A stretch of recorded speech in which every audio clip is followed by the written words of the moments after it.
Shalom a todos y bienvenidos a el estudio de un nuevo libro que entra a el Pensum de Ciudad de Refugio.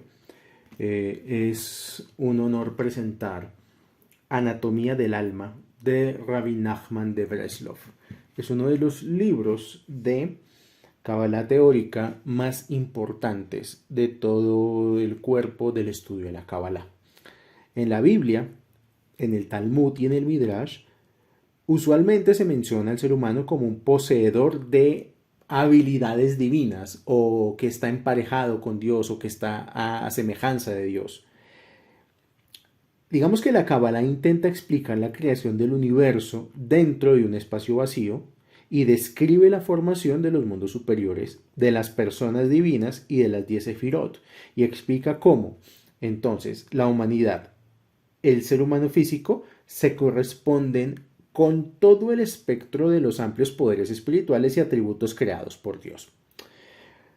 Aquí es donde entran las enseñanzas de Rabbi Nachman de Breslov. Este gran rabí vivió entre los años 1772 y 1810, y su discípulo más cercano, que fue Rabbi Natán, que nació en 1780 y falleció en 1884, quien es el que recopila esta anatomía del alma. ¿Y este libro de qué trata? De la exploración de las ideas y los poderes místicos y espirituales del hombre desde un punto de vista práctico. Presenta un estudio de cada aspecto del cuerpo humano: cabeza, tronco, extremidades, sistema circulatorio, muscular, respiratorio, reproductivo. Y este libro indica cómo cada parte del cuerpo se relaciona con las 10 sefirot, con los 5 niveles del alma y con el poder de control que la persona puede ejercer sobre los universos espirituales ocultos. Entonces, el Rebbe Nachman lo expresa de una manera extremadamente clara. Todos, sin excepción, podemos comenzar de inmediato a cambiar nuestras vidas de acuerdo al esfuerzo que le dediquemos. Es posible ascender esta escala espiritual e internalizar cada vez una iluminación mayor. Con la ayuda de Hashem, vamos a comenzar entonces el estudio de la anatomía del alma. Capítulo 1. Dice: a la imagen de Dios. La tradición del Midrash y de la Kabbalah dice que cuando existía la profecía, cuando existía el don de la profecía en el mundo, la existencia de Dios era mucho más evidente que hoy en día. O sea, que hoy en día la fe, la concepción de una vida espiritual o la idea de Dios se ha visto debilitada porque falta esta energía de profecía. Dios hablaba en el corazón del hombre, el cielo estaba en la tierra y el espíritu permeaba la materia. La verdad es que esto aún sigue siendo así. El hombre aún se encuentra conectado con Dios. La tierra aún está conectada con el cielo y la materia aún se encuentra plena de espíritu o de energía. Más aún, hoy se sabe también que la materia es indudablemente otra forma de energía. Pero este fenómeno se encuentra profundamente oculto y la humanidad busca desesperadamente una nueva forma de volver a conectarse con eso que llamamos Dios. ¿Qué conecta a Dios con el hombre, al cielo con la tierra y al espíritu con la materia? ¿Existe un puente hacia Dios? ¿Hay una escalera con la que podamos subir al cielo y traer de retorno su luz a nuestras vidas? Sí, dice Rabbi Nachman que existe un puente y una escalera: la Torá. ¿Qué es la Torá? La Torá es el documento escrito que fue recibido y transmitido por Moshe en el Sinaí algo hace más de 3300 años. También es la tradición oral que acompaña a este documento y que incluye las instrucciones para comprender el significado básico de la Torá, pues es un texto extremadamente conciso que dice mucho más de lo que aparenta. Y para cumplir con sus mandamientos, la Torá oral se ensambla con la Torá escrita de 4 formas primarias codificadas en la palabra hebrea. Entonces, lo que nos está diciendo que hay 5 niveles de entendimiento de la Torá. La Torá se entiende en 5 niveles diferentes. El pardés, o la palabra pardés, es el origen de la palabra castellana paraíso, que hace referencia al jardín del Edén. Pardes también es un acrónimo de los 4 niveles diferentes de comprensión de la Torá. Entonces, la palabra Pardes engloba estos 4 niveles. Nivel número 1, el más externo, que es el Peshat, es el significado simple. Cuando uno estudia la Torá de manera literal y solamente toma como lo externo, lo esencial, las moralejas, etc. La mayoría de tradiciones espirituales solamente conocen esto, el Peshat, lo simple. Luego viene un nivel más interno que es el Remes, que son alusiones. Luego otro nivel más interno que se llama el Drash o el Drush, que es el significado homilético, que por ejemplo el Darash es el Midrash. Entonces, el Midrash pertenece a este tipo de nivel de interpretación, el tercero. Y el último nivel de interpretación de la Torah, el más profundo de todos, el que encuentra uno todos los secretos, es el Sot. En el Sot es donde está la Kabbalah. Estos 4 niveles componen las llaves necesarias para entrar al paraíso de la Torah. La persona entonces debe esforzarse en entender lo que más pueda los 4 niveles. No es bueno, por ejemplo, una persona que solamente quiera secretos, solamente quiera Kabbalah, puede cometer errores en su proceso espiritual. Y tampoco es bueno solamente quedarse con lo literal, con la parte literal, porque si nos quedáramos con lo literal, por ejemplo, si la Torah dice que si tu hijo es desobediente y lo tienes que azotar o lo tienes que llevar a un tribunal para que sea castigado, pues tendríamos que literalmente hacer eso. Y pues estamos en un mundo moderno donde evidentemente no vamos a ir a llevar a lapidación a una persona por cometer un error.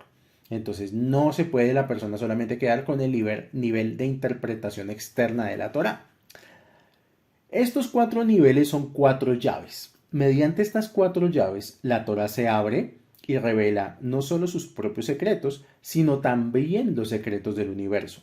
O sea, los secretos de la materia, que es la paradoja del espacio, de la historia, que es la paradoja del tiempo, y del hombre, que es la paradoja del alma y la conciencia. Si deseamos ir más allá de las apariencias y examinar los misterios de la creación y de la existencia humana, la Torah es el lugar indicado. Esto se debe a que la Torah precedió a la creación del universo. En verdad, la Torah es nada menos que una luz de lo que llamamos la mente divina. O sea, que la persona que quiera conocer la mente divina, adéntrese en la Torah, conozca la Torah, ame la Torah y podrá entender la mente divina. Es la unión conceptual entre él y su mundo, entre él y nosotros. Torah y anatomía.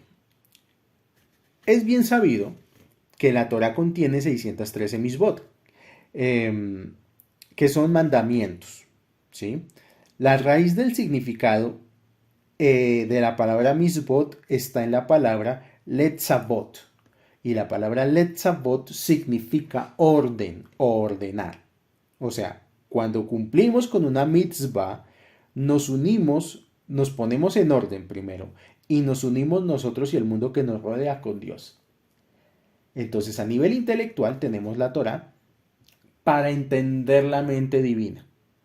Y luego tenemos las misbot para poder colocar en orden nuestra vida hacia ese propósito de entender la mente divina.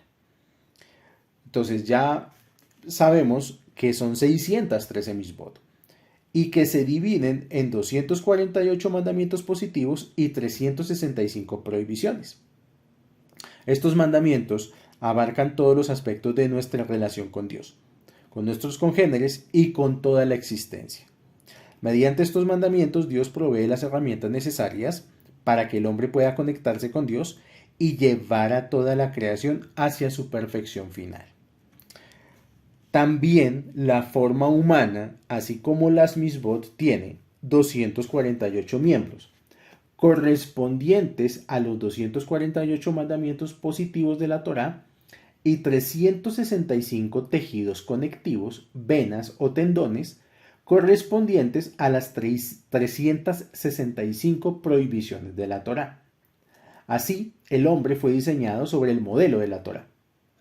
No solo su alma, sino también el mismo cuerpo que aparentemente le impide elevarse por sobre todas las limitaciones físicas de este mundo, el cuerpo humano es en sí mismo una Torá. Mediante esta conexión, el hombre es capaz de utilizar todo lo que hay en el mundo para reconocer y servir a Dios con su cuerpo. Con su alma puede ascender más allá del mundo material y entrar en el ámbito de lo espiritual. Con su cuerpo puede canalizar lo espiritual haciéndolo descender hacia lo material, creando la perfección de lo que se espera que sea la vida humana sobre la tierra. Entonces, una mitzvah afecta poderosamente la forma en la que nuestra conciencia puede bajar energía divina a nuestro cuerpo. Por ejemplo, una de las mitzvot más recurrentes dentro de nuestro proceso espiritual tiene que ver con las leyes alimenticias, el kashrut. Y hay unas leyes que hacen referencia a, por ejemplo, no mezclar leche con carne. Porque si lo vemos desde un punto de vista espiritual, la leche conecta con la vida porque es un alimento que viene de la vida y la carne pues conecta con la energía de la muerte, porque la carne pues viene de un animal que es un cadáver, que es un animal que ya murió. Cuando una persona mezcla estas dos energías y por ejemplo se come una hamburguesa con queso, está mezclando energía de vida y de muerte. Y eso va a generar un cortocircuito tanto en su cuerpo como en su alma. Bien es sabido que la mezcla de leche con carne produce unas reacciones químicas desfavorables dentro del organismo. Y aún voy más. Hay otra parte dentro del amplio espectro del kashrut que dice que la persona debe, si come carne, tiene que esperar un proceso de aproximadamente 5 a 6 horas para poder tomar leche. O sea, si por ejemplo yo me comí un filete de res a la 1 de la tarde, entonces tengo que esperar a 2, a 3, a 4, a 5, a 6, hasta las 7 de la noche podría tomar leche. Porque tengo que permitir que el cuerpo haga ese proceso de digestión de la carne, de lo cárnico, para que no se genere mezcla dentro del organismo. Y los médicos también lo opinan. Alguna vez le escucho a un médico decir que efectivamente para evitar tener problemas intestinales, para evitar tener problemas diversos de enfermedades en el estómago, una persona tiene que dejar entre lo lácteo y lo cárnico, entre lo cárnico y lo lácteo, perdón, un espacio de 6 horas. O sea que aquí está comprobado que la Torá fue pensada por una mente divina para qué, como dice el libro de Rabbi Nachman, para crear la perfección de lo que se espera que sea la vida humana sobre la tierra. Muchas personas generan problemas en su vida simplemente por cosas tan sencillas como estas. Puede que una persona tenga mucha riqueza, mucho dinero, pero si come inadecuadamente, va a generar también muchos problemas de salud, muchas enfermedades, muchas visitas al hospital, muchas cosas que se pudo haber evitado. Muchas veces la gente pregunta por qué está disparada de enfermedades como el cáncer. Tiene mucho que ver con esto porque la gente no sabe comer, porque la gente consume más de lo que debe o porque la gente mezcla leche con carne.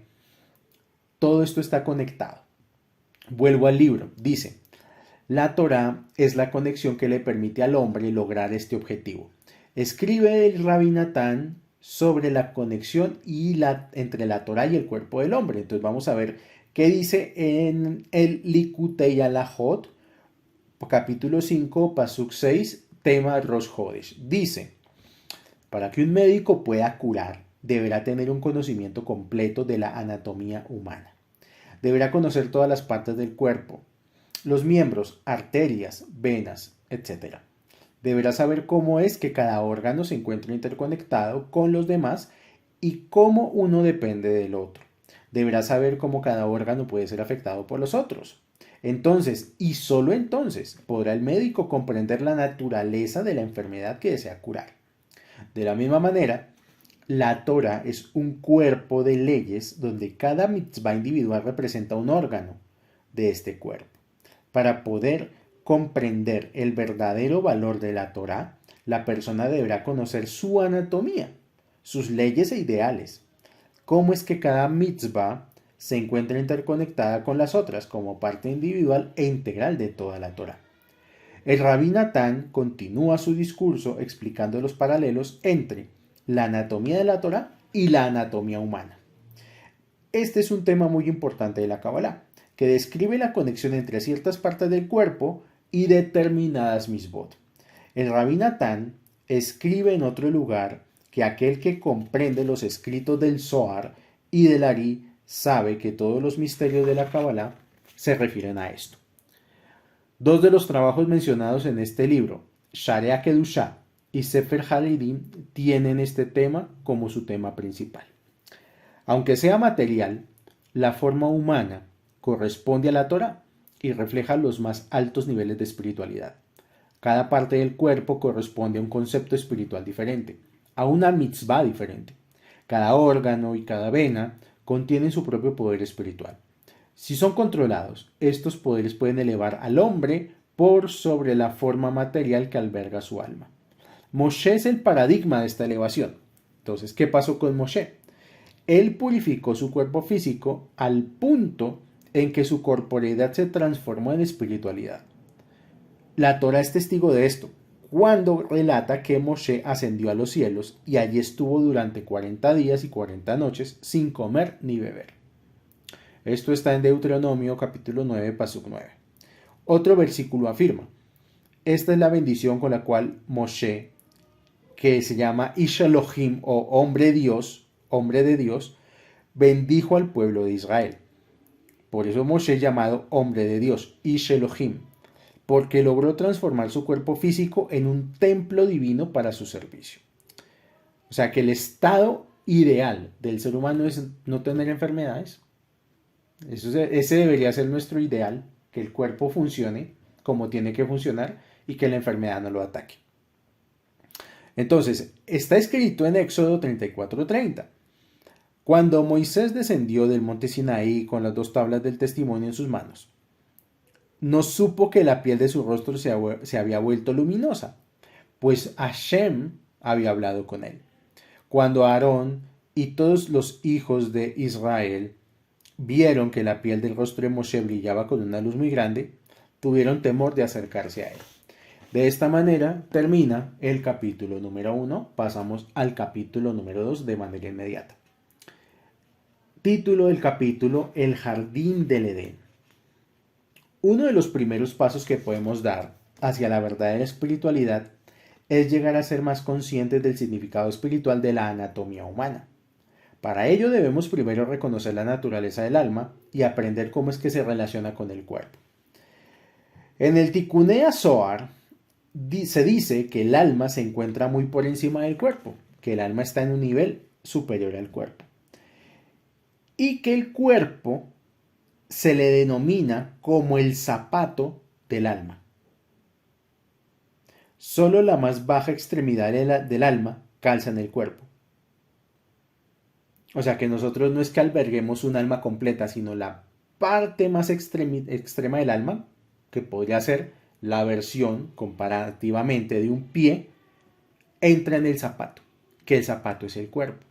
De aquí una de las cosas que aprendemos es que una persona que sueña que le quitan los zapatos o que pierde los zapatos debe cancelar ese sueño, porque no es un buen sueño. Continúo con el relato del libro. Dice: mediante nuestro deseo de acercarnos a Dios, con nuestros pensamientos, emociones, palabras y acciones, podemos hacer descender de nuestra propia alma iluminaciones cada vez más grandes. De esta manera todos tenemos la capacidad de hacer que nuestro cuerpo físico sea una merkabá, una carroza o un templo para las partes más elevadas del alma, tal como lo hizo Moshe. El cuerpo humano no siempre fue tal cual lo conocemos hoy. Entonces, el cuerpo de Adán en el jardín del Edén, según Bereshit Rabbah, era un cuerpo de luz e irradiaba por todos lados divinidad. Era tan asombroso que los ángeles se confundieron y hasta pensaron en adorarlo. O sea, pensaron que el cuerpo de Adán era Dios. Y se confundieron. Incluso luego de haber pecado, siguió siendo un ser espiritual investido en un cuerpo físico, irradiando espiritualidad. Pero con respecto a su nivel anterior al pecado, y demás está decir con respecto al nivel que se suponía que debía haber alcanzado, sus acciones produjeron el ocultamiento de la luz de Dios. Su cuerpo de luz, o sea, el not or, que revelaba el alma, ahora se encerraba en un cuerpo de piel y cuero, donde se oculta el alma. O sea, que el cuerpo de Adán en el jardín del Edén revelaba el alma, la mostraba. En cambio, este cuerpo de piel, de carne y hueso que nosotros tenemos, la oculta. Y este cuerpo es, pues, un testigo de, pues, nuestra caída espiritual. Entonces, dice aquí, la luz y la piel corresponden a los dos árboles específicos del jardín del Edén. Entonces, está escrito en Génesis capítulo 2, Pasukim 8 a 9, dice, y el Señor Dios había plantado un jardín en Edén, al oriente, y puso allí al hombre que había formado. Y el Señor Dios había hecho brotar del suelo toda suerte de árboles gratos a la vista y buenos para comer, y también el árbol de vida en medio del jardín y el árbol del conocimiento del bien y del mal. Poco después de esto se registra la advertencia de Dios, dice, mas del árbol del conocimiento del bien y del mal no comerás, porque en el día que de él comieres ciertamente morirás. La Torá afirma explícitamente que Adán recibió la orden de no comer del árbol del conocimiento. De acuerdo con la Kabbalah, la prohibición incluía el árbol de la vida, pero solo hasta la puesta de sol. O sea, que se hizo la creación y Hashem estaba esperando que pasara el primer Shabbat. Y para que pasara el primer Shabbat tenían que pasar un proceso de 6 días. O sea que en el momento en que Adán y Java cometen el pecado del árbol del conocimiento del bien y del mal fue 6 horas antes de que empezara Shabbat. El jardín del Edén no alcanzó a ver su primer Shabbat. Desde ese momento, comer del árbol de vida se había transformado en una mitzvah. Y una vez que Adán hubiera comido del árbol de vida, también se le habría permitido comer del árbol del conocimiento, pues habría alcanzado la capacidad de elevar el árbol del conocimiento de retorno hacia su fuente en el árbol de vida. O sea, aquí es cuando la Cábala dice que los niveles superiores incluyen a los inferiores.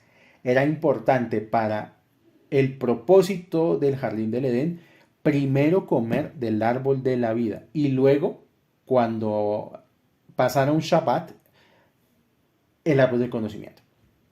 Así, Dios colocó a Adán en el jardín con estos dos árboles para darle la oportunidad de alcanzar la más elevada espiritualidad. Ambos árboles fueron creados por Dios, pero, como todo en la creación, Dios los diseñó para que representasen energías potencialmente opuestas o potencialmente complementarias, dependiendo del uso que el hombre hiciera de ellos. El árbol de la vida correspondía al alma, a la espiritualidad. El árbol del conocimiento del bien y del mal correspondía al cuerpo, específicamente a la potencialidad del cuerpo para revelar el alma e irradiar su santidad, o para ocultar y empañar el alma. La misión de Adán era transformar el árbol del conocimiento en el árbol de la vida, irradiar el cuerpo con luz del alma. En lugar de ello, Adán hizo lo que el alma fuera oscurecida con la piel del cuerpo. Adán fue creado con la habilidad de discernir entre el bien y el mal. ¿Por qué entonces fue tentado por el mal?, pregunta Rabbi Nachman. Él anhelaba su fuente espiritual. Quería conocer a Dios y discernir su presencia en todo y a través de todo, inclusive a través del mal. O sea que la presencia divina también se tenía que haber podido conocer a través de la purificación del mal. Pero el hombre era impetuoso y sutilmente engreído. Si solo hubiera percibido la experiencia de la tentación como una oportunidad para aferrarse a Dios, para anhelar y clamar a fin de ser salvado de la tentación, si solo hubiera visto a Dios oculto en el dolor de esa tentación, percibiendo el árbol de vida oculto dentro del árbol del conocimiento, la historia hubiera sido diferente. Pero no. La conciencia de Dios que había estado esperando ser realizada, ahora se vio activamente restringida. Adán perdió su exaltado nivel de profecía. Separado de los niveles más altos de su alma, experimentó entonces la sensación que nosotros llamamos muerte. Porque en el día que de él comieres, ciertamente morirás, dice la Torá. Desde ese momento ha sido la misión del hombre buscar lo espiritual y retornar a su nivel original. El alma es la esencia del hombre. Si Adán no hubiera pecado, el hombre habría sido capaz de vivir una vida puramente espiritual, una vida llena de alegría, de satisfacción y de pureza. O sea, habría vivido para siempre. La muerte fue decretada recién después de que pecara. Habiendo sucumbido a sus deseos físicos, cayó de su nivel, fue expulsado del jardín del Edén y la espada giratoria flamígera le impidió retornar. Nosotros, sus descendientes, debemos pagar por el precio de sus acciones. Este precio es el constante conflicto que vivimos todos los seres humanos y este conflicto nos acompaña toda la vida, desde que nacemos hasta el último de nuestros días. Y el conflicto básicamente es entre las necesidades del cuerpo y los deseos del alma. Siempre tenemos ese conflicto entre lo que quiere el cuerpo y lo que quiere el alma. El conflicto entre el cuerpo y el alma se encuentra hermosamente ilustrado en uno de los cuentos clásicos del Rebbe Nachman. Este cuento se llama Los niños cambiados.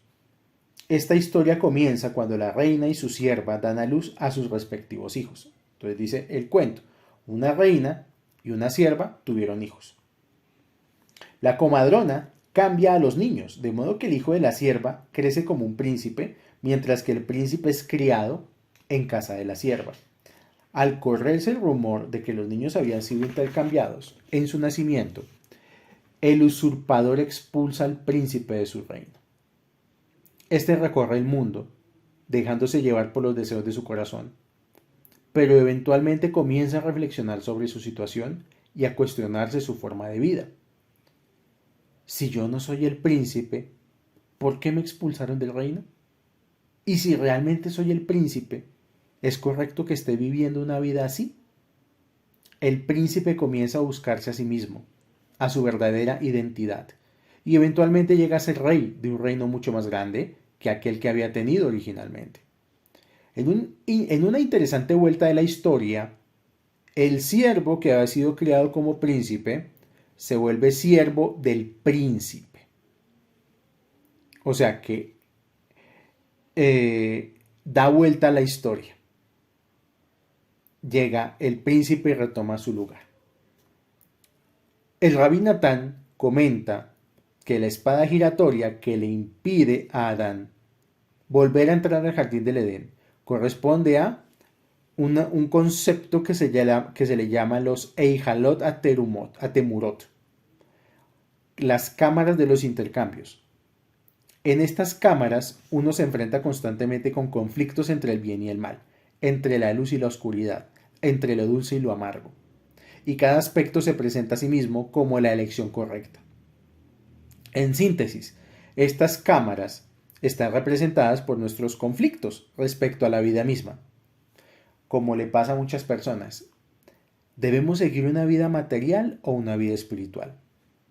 El mal se presenta como bueno, lo que es verdaderamente oscuro se muestra brillante, y lo correcto y lo que es amargo puede volverse dulce y maravilloso. ¿Acaso lo material es malo? ¿Acaso lo corporal puede ser bueno? ¿Es lo espiritual demasiado amargo al paladar o puede la experiencia espiritual ser dulce? El Rabí Natán explica que la oscuridad que reina en estas cámaras, la confusión entre lo correcto y lo incorrecto, está simbolizada por el intercambio entre el príncipe y el siervo. Es esta oscuridad la que lleva a los conflictos, por ejemplo, entre Isaac e Ismael, entre Jacob y Esaf, entre Joseph y sus hermanos, entre los judíos y las naciones. Y es la fuente de la constante batalla entre el cuerpo y el alma. Al comer del árbol del conocimiento del bien y del mal, Adán descendió dentro de estas cámaras y cambió lo que era verdaderamente bueno, una vida de eterna delicia espiritual, por la vida material y temporal de la que depende ahora nuestra existencia. La misión del hombre es buscar la espiritualidad y discernir entre el bien y el mal, de modo que pueda finalizar su exilio personal y volver a entrar al jardín del Edén. Esta es la constante lucha de cada alma, en cada generación. A menudo, el alma, tan elevada en su fuente, asume la identidad de su entorno material. Se somete a él y se vuelve cautiva de las pasiones materiales que gobiernan en ese momento. Tal como el príncipe del cuento. El alma olvida entonces por completo su origen real, quedando atrapada en la corporeidad y engañándose a sí misma sobre la verdad de su existencia. Pero, pregunta Rabbi Nachman, ¿es así como debe ser? Con esto terminamos la primera parte. Es muy cortica, o sea, es una introducción muy pequeña de este libro que a partir de aquí va de la página 31 a la 477. Capítulo 3. Dios y el alma. Hemos visto en nuestro prefacio que, de acuerdo con el Rebbe Nachman, las funciones del cuerpo físico y de su contraparte en el alma se encuentran totalmente interconectadas. El Rebbe Nachman percibió el alma en cada aspecto de la anatomía. Todo su acercamiento al cuerpo fue por lo tanto espiritual en el sentido de la Kabbalah. Es por ello que este capítulo estará dedicado a presentar el antecedente cabalista de muchas de las enseñanzas que serán mencionadas en esta obra. La palabra Kabbalah significa recibido o recepción, algo que se recibe. Designa un cuerpo de conocimientos que ha sido recibido de manera profética y cuidadosamente transmitido de generación en generación. Uno de los axiomas básicos de la Kabbalah es que todo el ámbito físico es un paralelo de la dimensión espiritual. De hecho, uno de los significados de la palabra Kabbalah es Akbalah. O sea, también se puede construir la palabra Kabbalah y hacer un intercambio de letras y nos da como resultado Akbalah, que significa paralelismo o correspondencia. Esto sigue la antigua enseñanza cabalista. Como arriba es abajo, como abajo es arriba. Para poder comprender este principio, el estudio de la Kabbalah comienza desarrollando la comprensión y manejo de un complejo sistema de correspondencias. Estas correspondencias no deben ser pensadas como algo mecánico. Ellas nos permiten más bien una percepción interior de las relaciones que gobiernan la existencia y nos llevan hacia la raíz y fuente de lo múltiple en el ser infinito mismo, quien creó y continúa manteniendo todo el holograma interdimensional que llamamos universo. Comenzaremos entonces nuestra revisión del sistema cabalista con una mirada a Dios mismo, la fuente unitaria de toda existencia. Seguiremos con una exposición de los 4, que en realidad no son 4, son 5 niveles del tetragramatón, los 5 niveles del alma, los 5 universos y los 5 elementos del mundo físico. Luego mostraremos la relación de las 10 sefirot con todo lo anterior. Dios y sus nombres. No es casual que el principio de la indivisible unidad de Dios se encuentre al comienzo del Tikunei HaZohar, que el Tikunei HaZohar es uno de los más importantes textos cabalistas. La primera afirmación del profeta Elías de Eliyahu, que dice: Señor de los mundos, tú eres el oculto, cuya unidad es infinita y absoluta y por lo tanto indivisible. Esa es la frase con la que inicia el Tikunei HaZohar. Señor de los mundos, tú eres el oculto, cuya unidad es infinita y absoluta y por lo tanto indivisible. Esta afirmación se presenta así como señal de advertencia para todo aquel que quiera comprender ¿Quién y qué es Dios? A diferencia de todo lo que Él ha creado, Dios mismo no está sujeto a las leyes de la división, ni de la categorización, ni de la cuantificación, ni de la clasificación que caracterizan su creación. O sea, Dios creó este mundo con unas reglas, pero Él está por encima de esas reglas. Él trasciende todas las dicotomías, polaridades y paradojas. Todas ellas son parte de la creación. Dios trasciende a la creación. Él se encuentra fuera del sistema que creó. Él no puede ser juzgado por sus reglas y no está sujeto a ellas. Esta naturaleza bipolar de la realidad se encuentra aludida en el Talmud, en el tratado de Baba Batra, hoja 74b. Dice: todo lo que el santo bendito sea creó en su mundo, lo creó masculino y femenino. Masculino y femenino se refiere primariamente a que creó pares de opuestos conceptuales. Entonces, ¿como cuáles? El cielo y la tierra, la trascendencia y la inmanencia, la revelación y el ocultamiento, la justicia con la misericordia, la omnisciencia divina y la libertad de elección del hombre, el día y la noche, el sol y la luna, el alma y el cuerpo, el mundo que viene y este mundo, etc. Nuestra experiencia y la percepción de Dios implican una cantidad de estas dicotomías básicas o paradojas subyacentes al sistema de la creación y que solo existen desde nuestro punto de vista, o sea, desde el punto de vista del sistema mismo. Ello no define a Dios, sino al doble lente a través del cual nosotros lo percibimos a Él. Según lo que dice el Maharal de Praga, por ejemplo, en su Derech Haim, la intención del Talmud es que el universo fue creado de acuerdo al principio de los opuestos. La unidad del santo nombre, sin embargo, es única. O sea, por eso el monoteísmo dice Dios es uno y es único. Y no hay sino uno. Es aquí en este mundo, en la dimensión humana, que siempre estamos bajo la polarización. En Salmos 113, Pasukim 4 al 6, dice el salmista lo siguiente: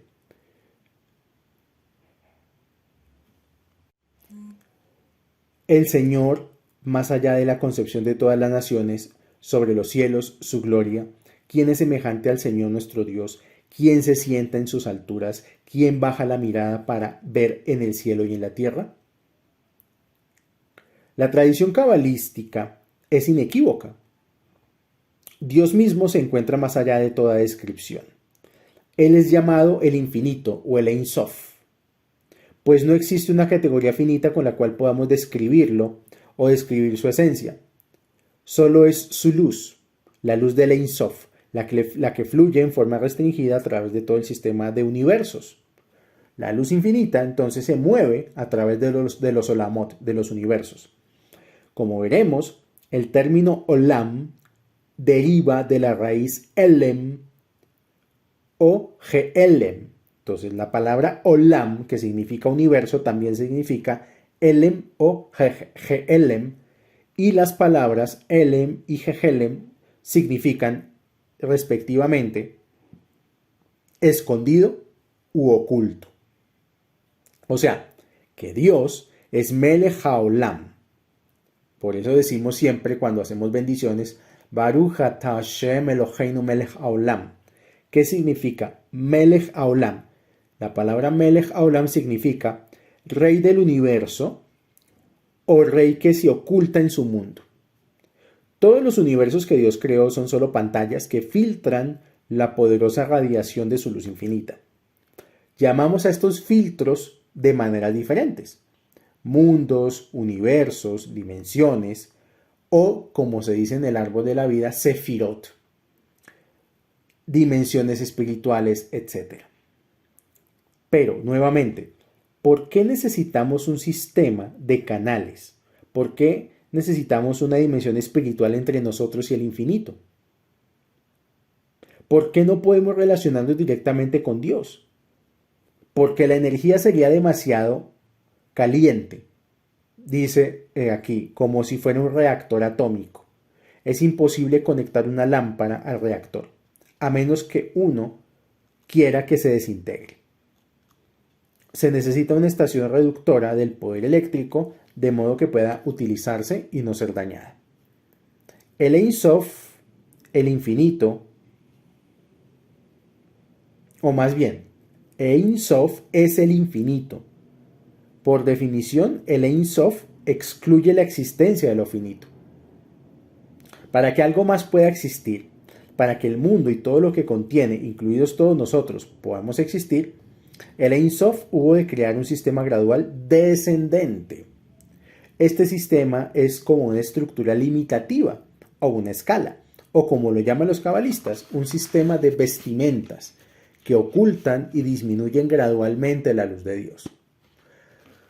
Yo me imagino que es similar a cuando una luz es demasiado potente para el ojo humano y hay que colocarle una pantalla o una serie de pantallas de filtros para poder ver. Más o menos como cuando una persona quiere ver un eclipse de sol. O sea, está bien dicho que quien ve un eclipse de sol directamente con los ojos le puede producir en sus ojos un daño irreversible. Entonces necesita unos lentes especiales para poder apreciar el eclipse sin hacerse daño.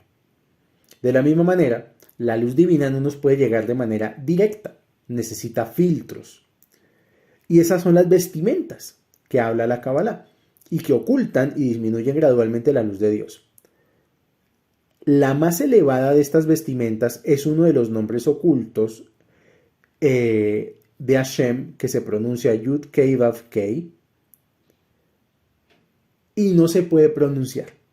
O sea, esa es la manera en la cual nosotros podemos conocer la más potente de esas vestimentas o esos filtros. El famoso nombre Yud Kei Vav Kei. Está prohibido decirlo porque podría también generar situaciones no positivas en el mundo. Antes de continuar con este nombre, veamos la diferencia entre Dios y sus nombres. Es un hecho que tenemos diferentes relaciones con diferentes clases de personas.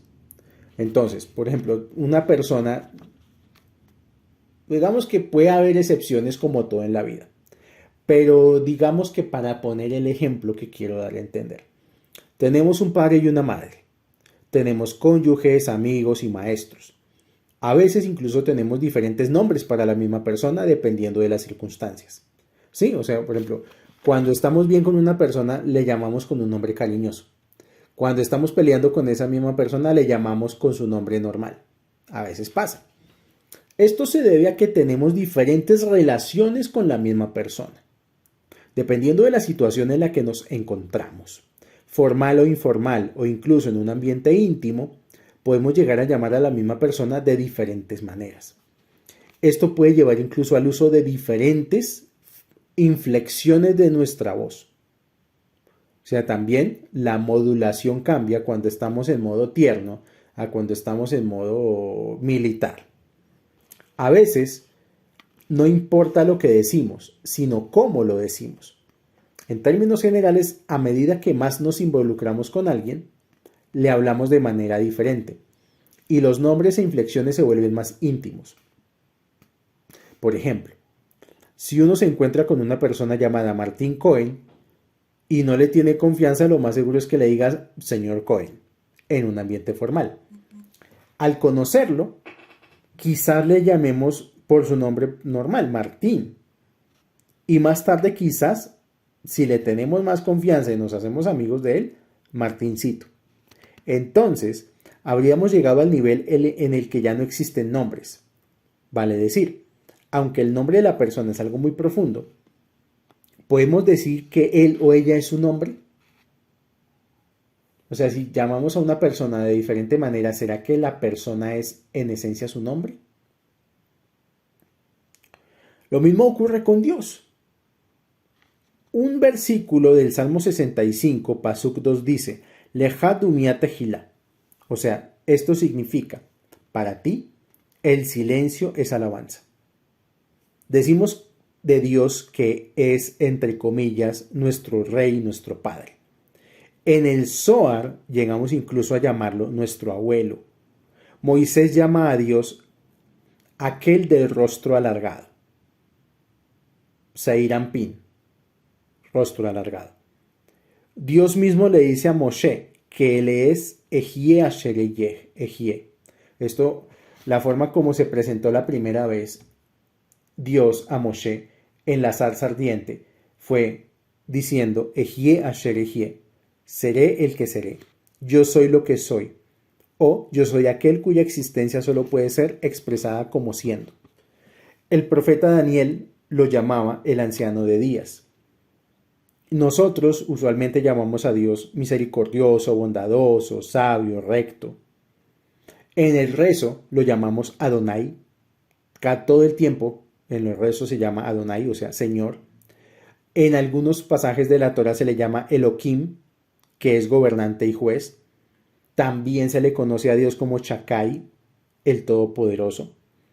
Y en el nivel más profundo, el nivel más íntimo de poder conocer el nombre de Dios es Yud Kei Vav Kei, el ser mismo y el ser que trasciende espacio y tiempo, el que fue, es y será eternamente, quien está por encima y más allá de toda concepción, la fuente de toda existencia.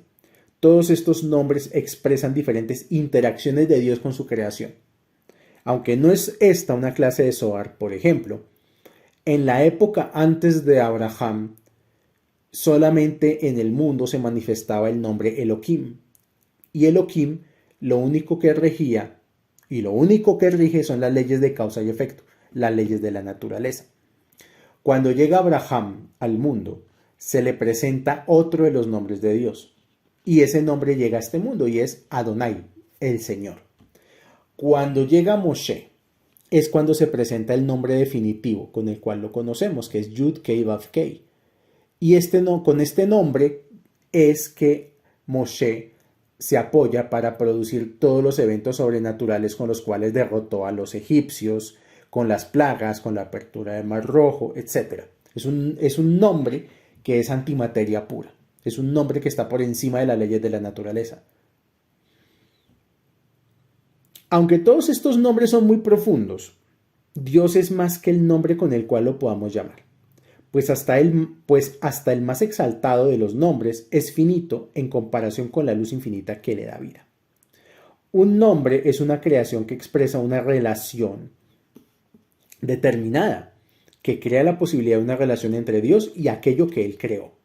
Dios mismo, el infinito, está más allá. Él trasciende toda relación. Por eso dice, Lejadumia Tehilá, para ti el silencio es alabanza. De modo que cuando decimos o pensamos o meditamos sobre un nombre divino, estamos relacionándonos esencialmente con Dios, el infinito, a través de este nombre. Como dice el Zohar, estos nombres divinos son como canales o conductos a través de los cuales fluye el agua. La única diferencia es que un canal físico existe aunque no corra el agua a través de él. Estos canales divinos y todo el resto no existirían sin ni un solo momento, si se detuviese el divino flujo de energía. Descendamos un poco. Uno de los axiomas más importantes del judaísmo es que Dios es uno solo.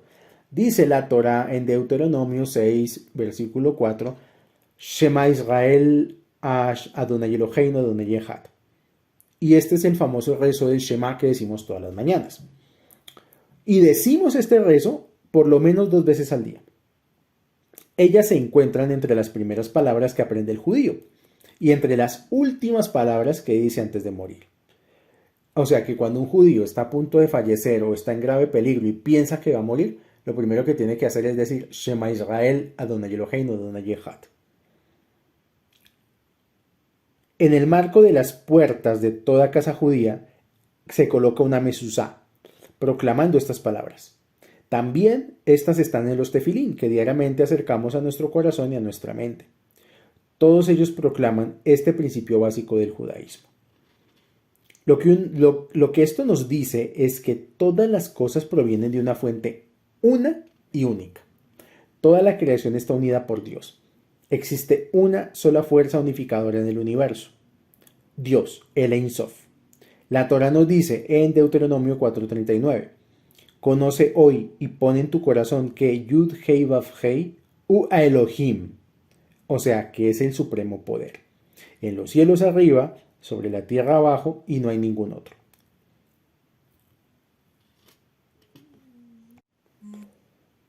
Uno abre un Humash hebreo o un Sidur, un libro de oraciones, y contempla todo el tiempo el nombre Yud-Hei Vav-Hei.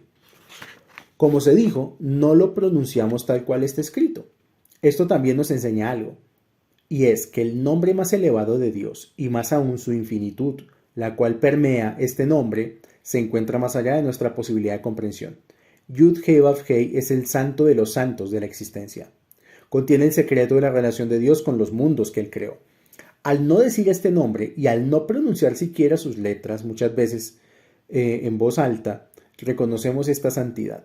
Reconocemos que si hay algo en el mundo que no debe ser mal usado, es la esencia misma del ser y de la existencia, el santo nombre de Hashem.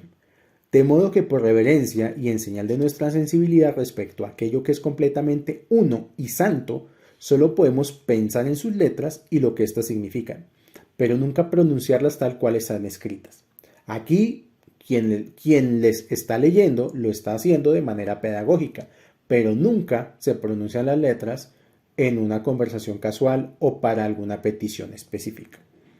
Entonces, el tetragramatón consta de 4 letras, como ya se dijo, Yud, Hei, Vav, Hei, más un quinto nivel que trasciende e incluye a los otros 4, que es la puntica de la Yud, el ápice de la Yud.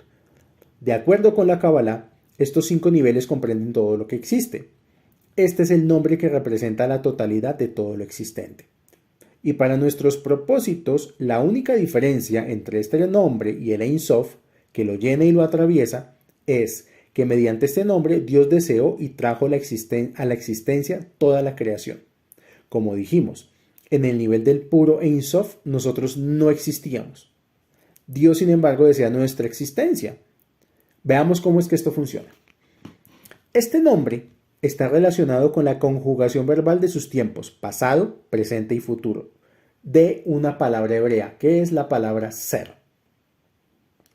En hebreo, la palabra fue se dice hayá, la palabra es se dice jové, y la palabra será se dice ijié. Behu hayá, behu jové, behu ijié. Esto nos dice algo con respecto a Dios. Nos dice que Dios creó el tiempo, y que Él se encuentra absolutamente más allá y por sobre el tiempo. Nos dice que para crear Él ocultó su infinitud y le dio existencia a los universos, de un modo en el cual Él los atravesaría, pero sin destruirlos. Nos dice que Dios mismo es existencia, pero que nada puede existir hasta que Él nos lo traiga a la existencia. Podemos comprender esto mejor sobre la base de una antigua enseñanza cabalista, que afirma que estas 4 letras contienen el secreto de la caridad. Entonces, ¿cómo es el secreto de la sedaká o de la caridad desde este punto de vista? De acuerdo a estas enseñanzas, la yud es la moneda, simple y pequeña. La hei es como la mano que da la moneda. La vav es el brazo que se extiende para dar. Y la última hei es la mano de la persona que recibe la moneda. Entonces, por ejemplo, cuando una persona quiere dar una sedaká, tiene que pensar en esta forma de dar sedaká con meditaciones cabalísticas. La yud es la moneda que la persona quiere dar. La hei es la mano que da la moneda. La vav es el brazo que se extiende. Y la he final es la mano de la persona que recibe la moneda. Esta es la caridad en su nivel mundano. También puede comprenderse en un nivel divino. La yud es la existencia. Esta existencia es tan poderosa que ni siquiera podemos recibirla. O sea, nosotros si nos ponemos a pensar, nuestra existencia es efímera, no es eterna. De modo que la hei, como una mano, representa el concepto de algo que puede retener la existencia. La vav es una extensión posterior de ese concepto. Algo que reduce suficientemente este poder como para permitirnos existir. Y la última hei es nuestra capacidad para recibir la existencia de Dios que nos quiere dar. Dios nos presta como un regalo, como una sedaká, el derecho a existir por un espacio de tiempo. O sea, es una caridad, es una sedacá que Hashem hace con nosotros. Pero nosotros todavía no nos hemos ganado el derecho a existir de manera eterna. Nuestra existencia es una prueba temporal. Por eso este mundo es un mundo que se caracteriza por dos cosas. Porque todo es pasajero, todo tiene un inicio y un final, todo es transitorio. Y este mundo es un mundo donde siempre hay carencia. Todos los seres humanos se sienten carentes de algo. Algunos sienten carencias afectivas, otros sienten carencias económicas, otros sienten carencias en su salud, en su bienestar físico. Pero ningún ser humano puede decir que tiene absoluta y completa plenitud en todos los aspectos de su vida. La persona tiene 1.000.000 de pesos en su cuenta y siente que es poco y que quiere otro millón. Y si le llega otro millón, siente que es poco y quiere otro millón. O sea, siempre vamos a estar inconformes, siempre vamos a estar pensando, mi pareja no es lo suficiente, tal vez debería estar con alguien mejor. Mis hijos no son lo suficiente, mi trabajo no es lo suficiente. ¿Por qué? Porque todo el tiempo estamos conectados con ese pensamiento dualista de carencia y de limitación. ¿Por qué? Porque nuestra existencia no contempla lo eterno. Nosotros estamos funcionando dentro de una paradoja de tiempo, espacio y movimiento, donde vemos es únicamente lo inmediato y queremos satisfacer necesidades y deseos inmediatos. Para el próximo capítulo de este libro, de la anatomía del alma, vamos a estudiar a Dios y al alma humana. Vamos a estudiar los 5 niveles del alma de una manera pues muy rápida, y la manifestación del alma dentro de nuestra vida y los conceptos del espacio vacío, aquello que sucedió antes de la creación. Le damos gracias a Hashem y agradecemos, y pues de paso agradecemos porque nos da la oportunidad de estudiar. Les agradezco a todas las personas que llegaron a este punto. Les deseo que este estudio sea para su beneficio, para su bendición en Refuah Shelema, Parnasá, Atzlajá, Briyut, Shalom Bait, buenas noticias, bendición en todo, y nos estamos escuchando con la ayuda del cielo para seguir estudiando esta magna obra y extensa, hasta ahora estamos empezando, Anatomía del Alma. Shalom para todos.